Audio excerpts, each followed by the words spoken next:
Indian মাল না আইলেও আমাকে বাংলাদেশের বাঙালিরা বাঁচবো, খাইয়া বাঁচতে পারবো, অবশ্যই বাঁচতে পারবো। এটা আমি না, সবাই কইব, সবাই কইব, ওটা আমি না।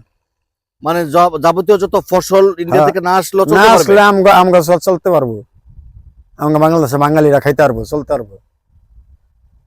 ইন্ডিয়ার তারা অনেক সময় বলে যা না দিলে নাকি বাঙালিরা না খায় মরবে। ইন্ডিয়ান বাঙালিরা না খাইয়া মরবো।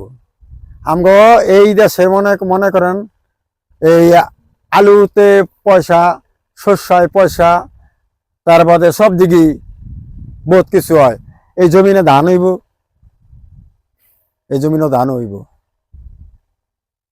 কি ফসল হয় এই জমিতে? এই জমিনেতে আলুর পরে কেউ ইরিয়ান বুনবো, কেউ ওই পাট বুনবো, কেউ ওই যে ধনসা বুনবো লাকির জন্য, কেউ ওই যে আমন ধান বুনবো।